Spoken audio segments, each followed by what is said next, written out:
My name is Tasha Moore, and I am the author of No Crying Aloud, A Boy's Journey to Understanding Hidden Emotions. Outside of being an author, I am also a mother to a beautiful 4-year-old daughter. I am the oldest of 3 siblings, and I am also a community conduit, I believe, and all of the work that I have done since I graduated from BCU in 2006 has always been connected to families or children in some type of way. And I believe that that makes me a conduit just of being able to help support families in their journey in so many different environments, so many different elements in the world. My usual demographic and target of families that I work with is in inner city, because I am a product of inner city youth coming from a single parent home. And so I have devoted myself to giving back to the same community that poured into me, because I believe in the old adage of it takes a village to raise a child. And I was completely surrounded by so many people in my village. And I feel blessed to be able to be a part of the village for so many children and families.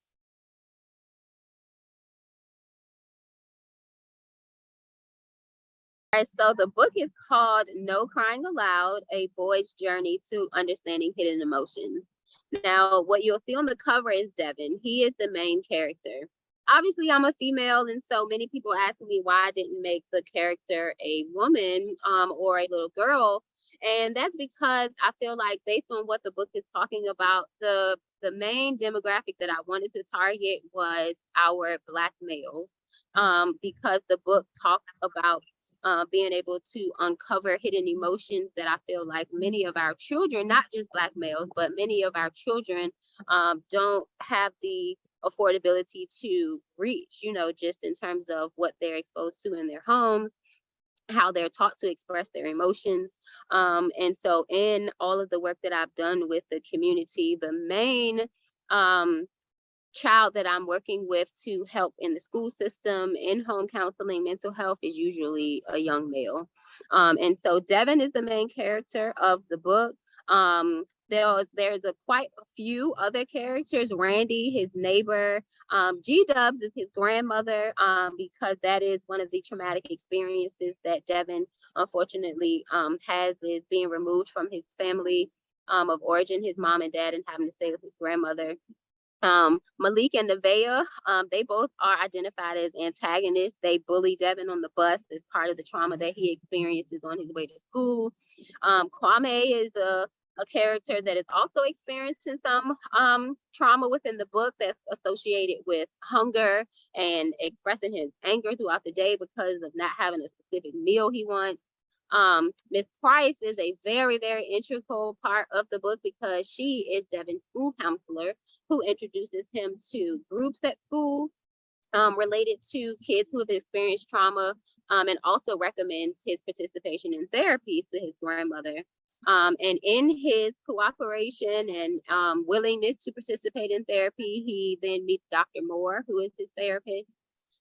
Kenya is a friend who experienced trauma of her own, which you would see in the book in terms of the outcome of her trauma.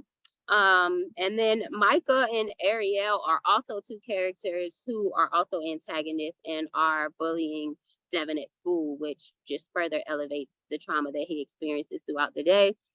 And then the last character is Mr. Wood, and he's a teacher who has worked with the school counselor, Ms. Price, to make sure that Devin has access to mindfulness and regulation tools to help him when he's having a tough time throughout the day. And those are all the main characters in the book. But Devin, for sure, is the main character, and we see him throughout the book going through the experiences of trauma throughout the day, starting on the school bus up until the end of the day. And then it also speaks to him being able to uncover some of the things that he recognizes as trauma throughout his life, as he's learned what trauma looks like from his therapist, Dr. Moore.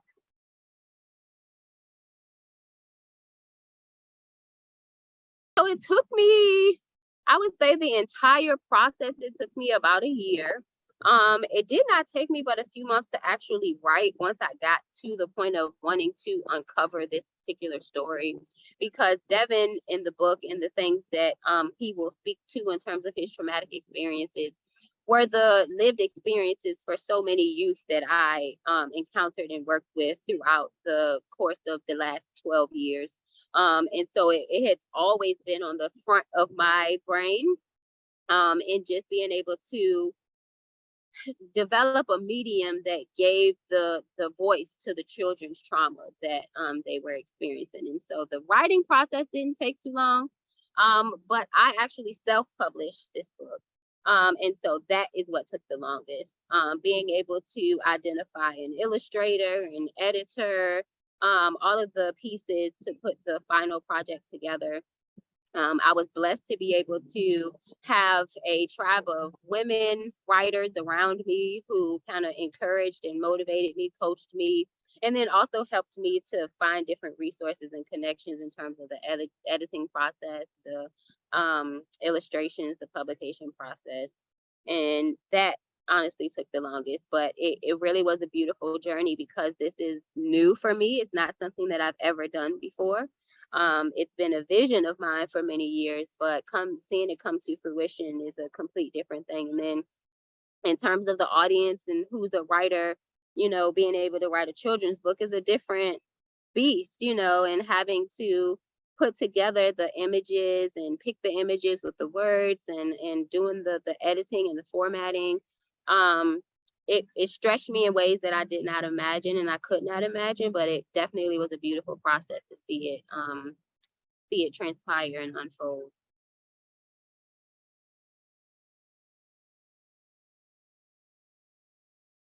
I have had the pleasure of working with children and families since 2006 when I graduated.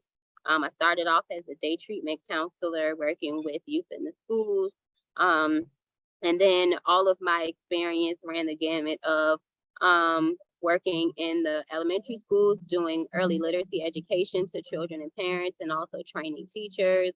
Going from that to becoming a preschool administrator as well.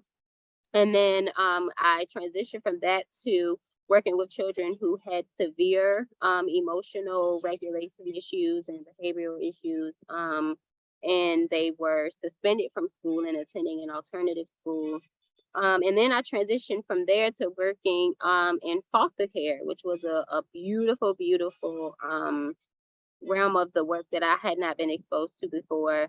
I was helping to train foster parents and then also place the foster children in the appropriate homes. And then from there, I went to become a social worker in foster care and then back into the school systems. And now in my transition into working with the Boys and Girls Club and working with teenagers. Throughout that time, I worked with a large number of demographics of kids from elementary all the way to high school and even some adults. And so everything that is in the book came from a story that had been repeated cyclically, unfortunately, through all the families that I work with. Not every single experience is exactly the same, but experiencing the trauma within the environment in which the children live is a cyclical pattern. Experiencing some of that trauma in those environments related to substance abuse or community violence, being removed from your biological family and having to live with other people, and just how that transition impacts the youth. All of that, like I said, has been part of the journey of working with youth and families over the years. And I also took my own personal experiences of trauma in my family and placed them in the characters and some pieces in the book as well. Although the trauma is not specifically associated with the name, I used the name and likeness of many characters in my book. Kenya, the character that's in a wheelchair, she's named after my sister. Ariel, she's actually named after my cousin, and her father is teacher Mr. Wood. And that was a trauma that was experienced from myself and Ariel as my uncle and Ariel's father passed away suddenly about 6 years ago. and she had a very, very close relationship with her father, and I had a very, very close relationship with my uncle. And he actually was one that I identified within my tribe of family to help me even go through daily life struggles in and of itself. And so him being able to be that character, Mr. Wood, for Devin in the book was a personal attribute.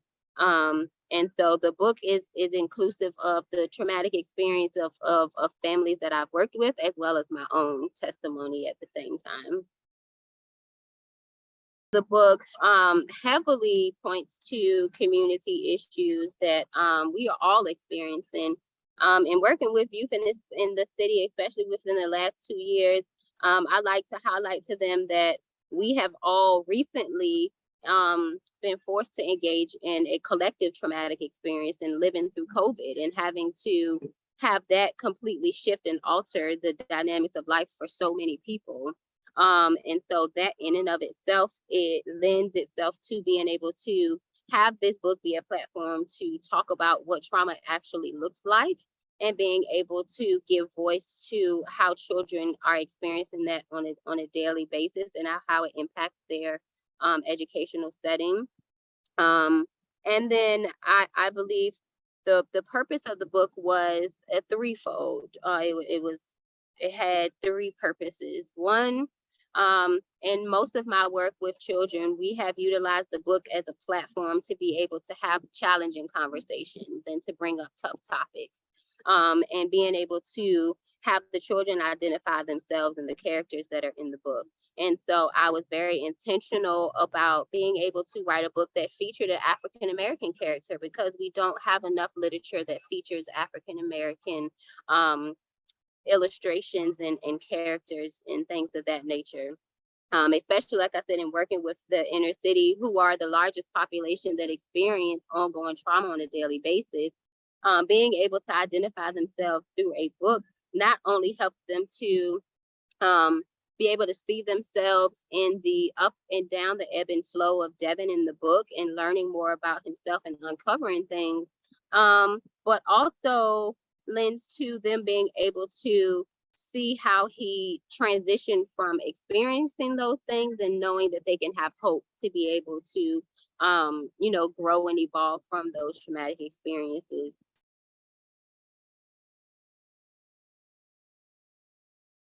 And so I like to point out a few more new statistics in regards to why I feel like this book is so important. Oh, before I do that, I'm sorry. Um, Being able to identify, go back to my 3 points. I'm sorry, I lost track.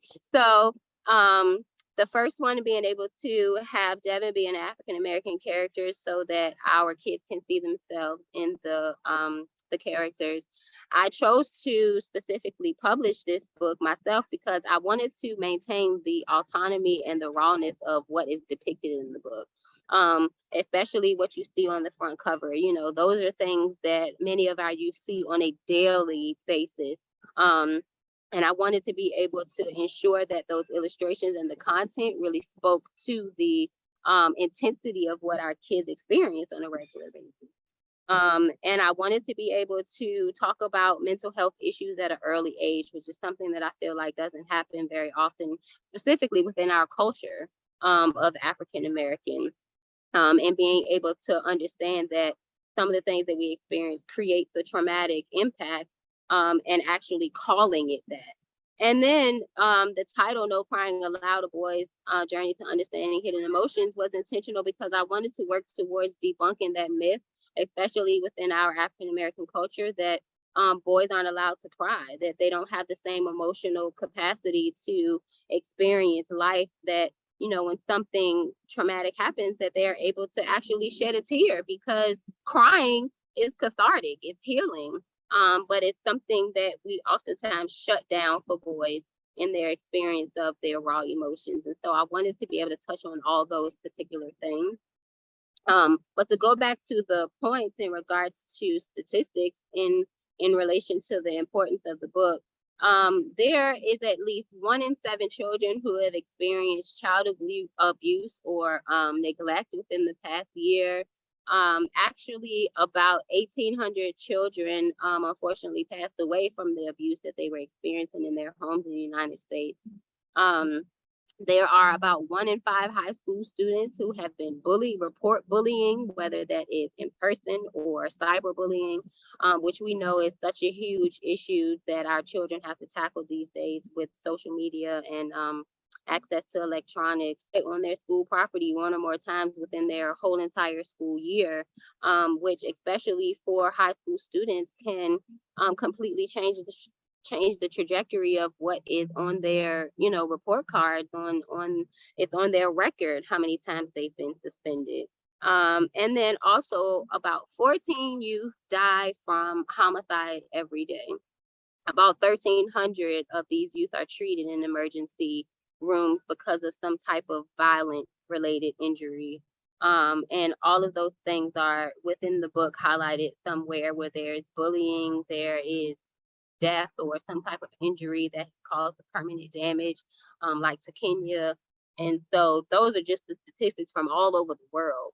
And just all over the world, thinking about, like I said, in Richmond City, where I work, there's such a large population of, where I work and live, there's such a large population of youth that are experiencing that every single day.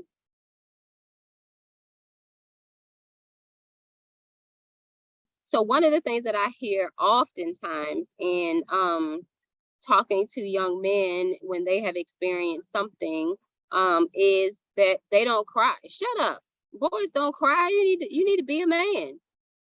Wipe those tears. I'll give you something to cry about, and that's one of the things that just really hurts my heart to hear, because that youth, that young boy is being authentic to the feeling that he has, the raw emotion that he has. And so even hearing that one statement in and of itself causes that young man to associate crying with something negative, that he is going to receive some type of punitive reaction from his parents or his caregivers. And so then he carries that for the rest of his life, and being able to quell those natural emotional tendencies that we all have. So that's a big one. Um, things like children are to be seen and not heard. I grew up in a generation where you didn't really talk back to your parents. You did not give any feedback about how you felt about things. Being able to have dialogue about what it is that you thought, and that created even a distance in my own family, and being able to understand how to connect to my own emotions, how to have my own authentic voice, how to have my own opinions and things. And so that's another one that I feel like we as a community need to work better towards, because children are to be seen and heard, because they are valuable parts of our society. They are our children. They're the next generation. Another big one is therapy is for crazy people. You hear that a lot, especially within our culture, and in African Americans. We have all had somebody in our family that is identified as that crazy auntie or that crazy uncle who, when they come around, you're like, just avoid him. He crazy, child. But we have to do better at being able to utilize exact terminology so that we can be comfortable talking about mental health issues, identifying them. That auntie, that uncle, that child, they're not crazy. They might be depressed. They might be anxious. They might be fearful. They might have some type of disorder that really needs some type of medical treatment. And so we have to do better at not just labeling people, and not identifying therapy as something that is just for crazy people. Therapy is for everybody. Regardless of your background, regardless of your race, therapy is a tool that can be used to help to heal through the things that we all experience in life. And it's not about being crazy at all. Another one that I like to highlight is when adults talk to children because they are having some type of emotional regulation issue or behavior issue, is what's wrong with you. But instead of saying what's wrong with you, I like to utilize the term what happened to you, because then when you say what's wrong with you to a person, generally that puts that person on defense, because they're already put in a position where they're feeling like they're wrong in some type of way. They're having to defend why they're behaving a certain way. And so oftentimes you don't get the authentic reaction of that person to identify, why am I behaving this way? They oftentimes escalate even more because they are defensive, as opposed to what happened to you. What happened to you oftentimes catches that person off guard to say, what do you mean, what happened to me? And then you have a dialogue. And what happened to you that is causing you to be so angry today? And then helping that child to be able to have the foresight into processing through, for instance, the examples of Devin. That teacher that encounters Devin as soon as he gets in school, he's likely going to be angry because of the bullying that he got on the bus from two of his peers. And so coming into the school and he's angry, a teacher might oftentimes say, just out of habit, what's wrong with you today, Devin? As opposed to, what happened to you today, Devin? And then Devin then has time to process and say, well, Malik and Nevaeh were on the bus cutting up. And then that starts an actual conversation.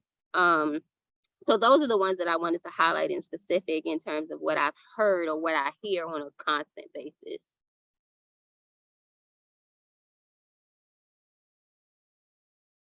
Suicide is unfortunately really prevalent in our country these days, especially within our young people, just because of the depth of the things that they see and witness. I would say in terms of identifying is identifying irregular behavior patterns, isolation, being removed from activities that they used to enjoy, not spending as much time with their friends or their family, not eating, sleeping a lot, even in hearing some of the things that our children say. It can be so commonplace sometimes when you hear a child say, I want to kill myself, or I just don't want to be here anymore. And sometimes we can hear those things and it doesn't sit in the back of our minds. We don't identify that that child actually said that. And in the busyness of life, you just move on to something else. And oftentimes you get those responses, boy, you crazy. What you talking about? As opposed to actually identifying time to have conversation with that child to say, I heard you say this and that hurt my heart to hear that. I really want to hear about why it is that you feel like your life isn't important so much that you want to end it. And so I would say those things, looking out for or listening to the comments that are being made. If a child is writing and leaving notes or writing in a journal or leaving notes that are indicating things of a plan of their attempt to commit suicide, that is something that should not be taken lightly at all. If you happen to be a parent or a caregiver or a friend or what have you that sees a note or something that's written by a child that has what looks like a plan of suicide, then I would immediately go and speak to somebody, a school counselor, a doctor, or somebody to say, I found this and it's concerning. Because oftentimes that's a huge indicator, because a plan is being made and that plan will likely be put into action if there is not some type of intervention.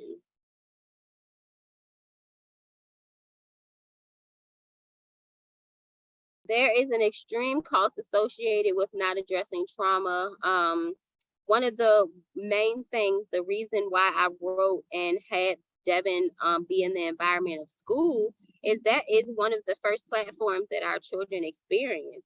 They oftentimes spend the majority of their day in school compared to being at home. And oftentimes our children are expected to bend and conform to societal norms. And just the static quo of what you're supposed to be in school systems. But our children oftentimes go misdiagnosed because of the trauma that they experience. They have more behavioral infractions, being suspended from school, as opposed to identifying that this child has experienced something traumatic and they need to be in some type of group, social emotional group, or they need to be connected to therapy. They need to have a psychological done, be connected to the psychologist at the school, be able to utilize those resources that's available to you within the school system. They're not just there just because. They're there to be an asset to your child and to your family, And that is one of the biggest one of the biggest impacts that I've seen is our children being misdiagnosed.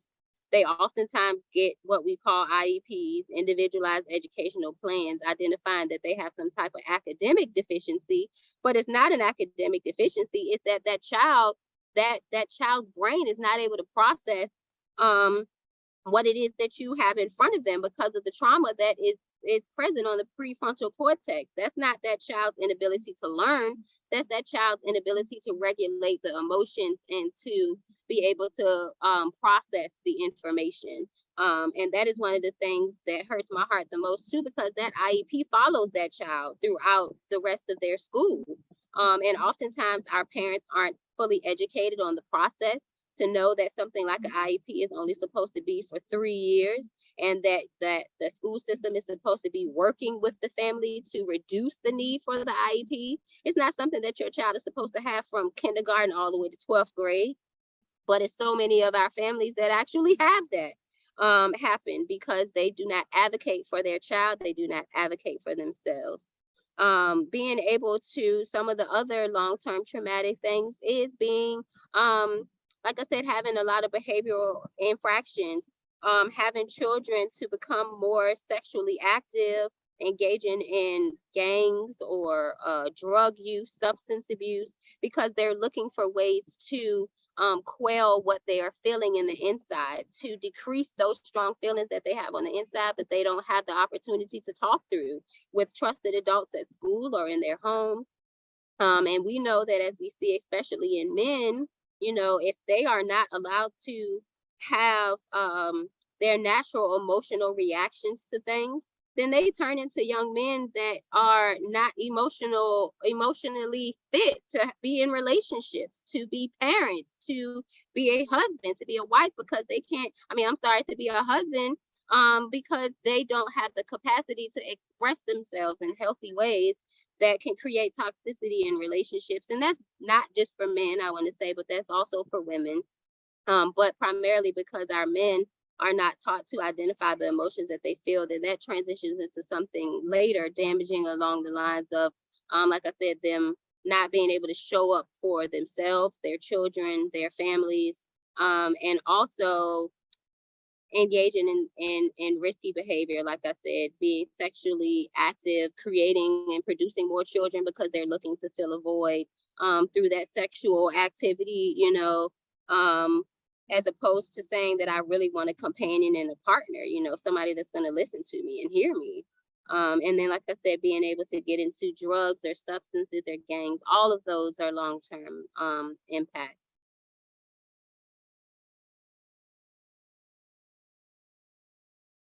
You can definitely have a turning point for a child that has experienced trauma. The main thing is identifying what that actually is. Again, not shutting that child down when they are having an escalation in behaviors, they're acting odd, or they're starting to have irregularity in their behavior and things of that nature.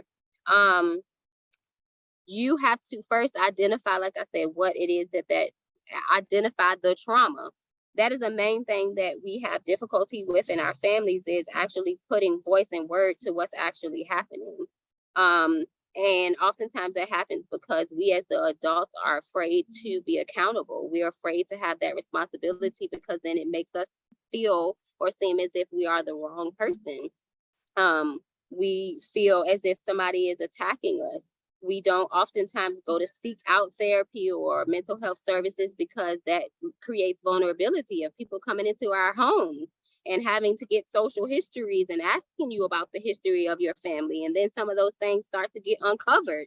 But we have to do better at recognizing that that uncovering is for our good. It's for our good so that we can start putting voice to the things that we experience. Because one of the things I want to highlight is that I don't ever go to a parent and say, you're the reason that this child is acting this way and they got this traumatic experience. Because oftentimes that parent is living out the trauma that they experienced themselves that has not been dealt with, has not been healed.